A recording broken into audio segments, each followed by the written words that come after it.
पूर्णिमा की वह रात आज भी मेरी यादों में जिंदा है। आसमान में पूरा गोल चांद चमक रहा था और उसकी हल्की सफेद रोशनी तेल गांव के घने जंगलों के बीच से गुजरती सुनसान सड़क पर फैल रही थी। मैं अपने दो दोस्तों सुरेश और अजय के साथ बाइक से उसी जंगल के रास्ते घर लौट रहा था। चारों तरफ इतना सन्नाटा था कि हमारी बाइक की आवाज ही पूरे जंगल में गूंज रही थी। ठंडी हवा चल रही थी और पेड़ों की शाखाएं हल्की हल्की सरसराहट पैदा कर रही थी, जिससे माहौल और भी डरावना लग रहा था। तभी पीछे बैठे अजय ने अचानक मेरे कंधे पर हाथ रखकर कहा, भाई जरा बाइक साइड में लगा, बहुत जोर से सुसु आई है। मैं हंस पड़ा क्योंकि मुझे भी जाना था। मैंने बाइक सड़क के किनारे रोक दी। मैं और सुरेश एक तरफ चले गए और अजय दूसरी तरफ अंधेरे में चला गया। कुछ मिनट बाद मैं और सुरेश वापस बाइक के पास आ गए, लेकिन अजय वहां नहीं था। हमने सोचा वह मजाक कर रहा होगा। सुरेश ने जोर से आवाज लगाई, अजय, ओ अजय, कहां छुपा है? लेकिन कोई जवाब नहीं आया। मुझे गुस्सा आया और मैंने जोर से कहा, देख 5 तक गिनता हूं, नहीं आया तो हम चले जाएंगे।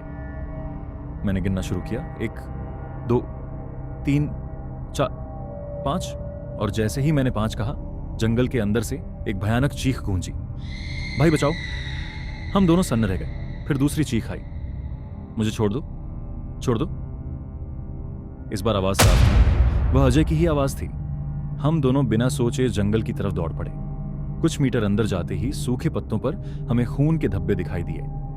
हमारे पैरों तले जमीन खिसक गई। आगे जमीन पर घसीटने के निशान बने हुए थे। हम उन्हीं निशानों का पीछा करने लगे। तभी दूर हमें दिखाई दिया, एक काली साड़ी पहने औरत अजय का पैर पकड़कर उसे घसीटते हुए ले जा रही थी। हमने दौड़कर उसका पीछा किया, लेकिन उसकी रफ्तार इंसानों जैसी नहीं थी। कुछ ही पलों में वह अंधेरे में गायब हो गई। घसीटने के निशान हमें जंगल के बीच बनी एक पुरानी टूटी फूटी 2 मंजिला लकड़ी की कोठी तक ले गए। वह कोठी बिल्कुल खंडहर बन चुकी थी। चारों तरफ झाड़ियां उगी थीं और दीवारों पर काई जमी थी। तभी अंदर से अजय की एक आखिरी चीख सुनाई दी और फिर अचानक सब कुछ शांत हो गया। सुरेश डर गया और बोला, मत चल अंदर, वो डायन है। लेकिन मैंने कहा, वो हमारा दोस्त है, हमें उसे बचाना होगा। हम दोनों ने जमीन पर पड़ी लकड़ियों की लाठियां उठाईं और दरवाजा खोलकर अंदर घुस गए। दरवाजा खुलते ही चमगादड़ों का झुंड उड़ता हुआ बाहर निकला और सुरेश चीख पड़ा। अंदर हर तरफ जाले, धूल और सड़ांत फैली हुई थी। तभी हमने देखा कि सीढ़ियों से खून बहता हुआ ऊपर से नीचे आ रहा था। मैं डरते हुए भी दौड़कर ऊपर गया। जैसे ही मैंने दूसरे माले के कॉरिडोर में कदम रखा, मेरा शरीर कांपने लगा। छत से अजय की लाश उल्टी लटक रही थी। उसका शरीर था, लेकिन उसका सिर गायब था। तभी पास के एक कमरे से अजय की आवाज आई, भाई मुझे बचाओ। हम धीरे धीरे उस कमरे में पहुंचे। कोने में एक औरत बैठी थी, उसकी पीठ हमारी तरफ थी। वह अजय की आवाज में रो रही थी। मैंने डरते हुए पूछा, कौन हो तुम? अजय कहाँ है? तभी वह औरत धीरे धीरे हमारी तरफ मुड़ी और हमारा खून जम गया। उसका सिर नहीं था, उसके हाथ में अजय का कटा हुआ सिर था और वह सिर हमारी तरफ देखकर बोला, दोस्तों मैं यहां हूं। उस औरत ने अजय का सिर अपने गले पर लगाया और कुछ झटकों में वह उसका नया सिर बन गया। वह मुस्कुराई और बोली, मुझे मेरा असली सिर ला दो, वरना मैं तुम्हारा सिर ले लूंगी। हम डर के मारे वहां से भागे, लेकिन सुरेश जैसे सम्मोहित हो गया था और वापस कोठी की ओर जाने लगा। मैं उसे रोकने दौड़ा, लेकिन वह मेरी बात नहीं सुन रहा था।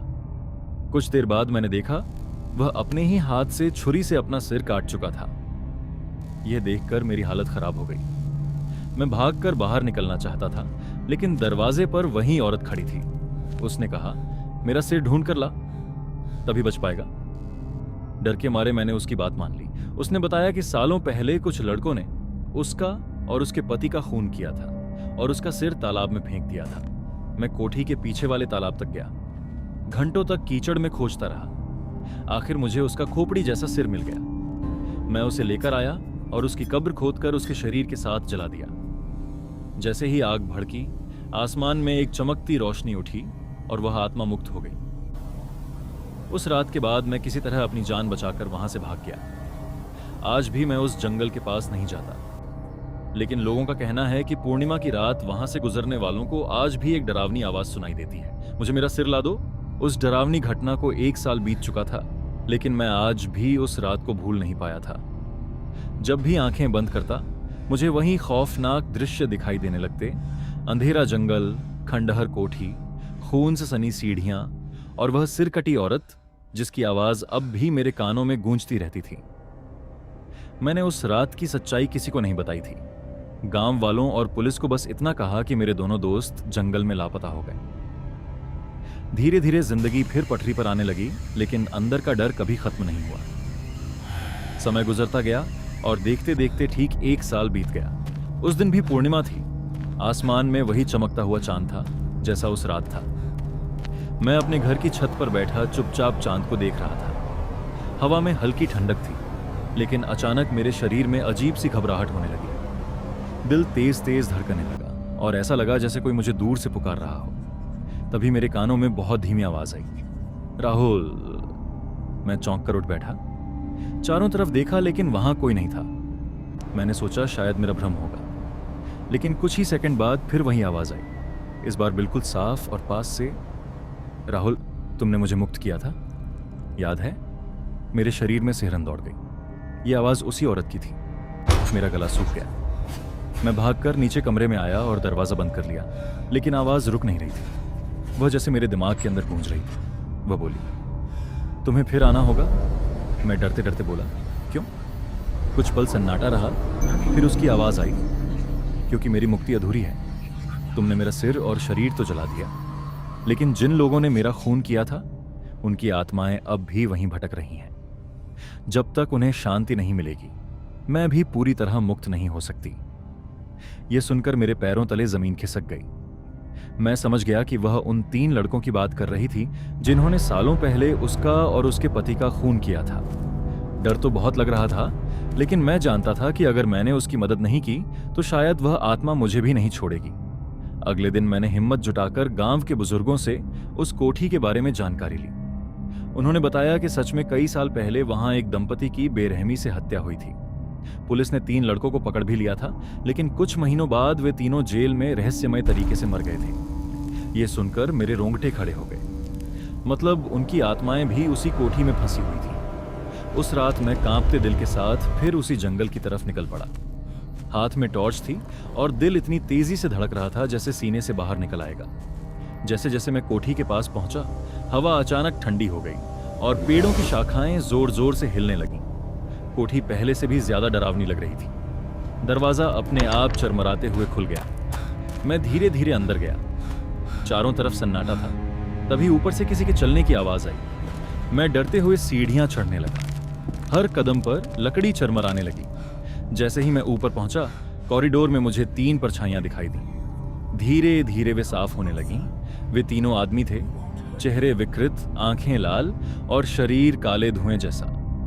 वे वहीं 3 लड़के थे। उनमें से एक गुर्राते हुए बोला, तू यहां क्यों आया है? मेरे हाथ कांप रहे थे, लेकिन मैंने हिम्मत करके कहा, तुम्हारे पाप खत्म करने। इतना सुनते ही वे तीनों जोर जोर से हंसने लगे। उनकी हंसी इतनी डरावनी थी कि मेरे कान सुन्न होने लगे। तभी अचानक कमरे में तेज हवा चली और वहीं औरत की आवाज गूंजी, इनका अंत कर दो। मुझे याद आया कि गांव के एक बुजुर्ग ने मुझे एक ताबीज दिया था। उन्होंने कहा था कि इससे बुरी आत्माएं कमजोर हो जाती हैं। मैंने कांपते हाथों से वह ताबीज निकाला और आगे बढ़ाया। जैसे ही ताबीज से रोशनी निकली, वे तीनों दर्द से चीखने लगे। उनकी परछाइयां धुएं की तरह टूटने लगीं। वे जोर जोर से चिल्लाते हुए कुछ ही सेकंड में गायब हो गए। अचानक पूरा माहौल शांत हो गया। हवा थम गई, सन्नाटा छा गया। तभी मेरे सामने वहीं सिर कटी औरत की आत्मा प्रकट हुई, लेकिन इस बार उसका चेहरा शांत था। उसकी आंखों में डर नहीं बल्कि सुकून था। उसने धीमी आवाज में कहा, अब मैं सच में मुक्त हूं। धन्यवाद। उसके चेहरे पर पहली बार मुस्कान थी। धीरे धीरे उसका शरीर चमकती रोशनी में बदल गया और आसमान की ओर उड़ गया। उसके बाद वह कोठी बिल्कुल शांत हो गई। वहां कोई डर, कोई आवाज, कुछ भी नहीं था। मैं उस रात वहां से वापस लौटा। इस बार मेरे दिल में डर नहीं था, बल्कि अजीब सा सुकून था। मुझे लगा जैसे एक अधूरी कहानी आखिर खत्म हो गई। आज कई साल बीत चुके हैं। मैं उस जंगल की तरफ कभी नहीं गया, लेकिन जब भी पूर्णिमा की रात आती है और मैं आसमान में चमकते चांद को देखता हूं, मुझे ऐसा लगता है जैसे कहीं दूर से कोई मुझे धन्यवाद कह रहा हो। लेकिन मैं एक बात अच्छी तरह जानता हूं, दुनिया में कुछ रहस्य ऐसे होते हैं जिन्हें हम पूरी तरह समझ नहीं सकते। कुछ कहानियां खत्म नहीं होती, वे बस समय के अंधेरे में छुप जाती हैं और इंतजार करती हैं किसी नए मोड़ का, किसी नई कहानी का, या शायद किसी नए शिकार का।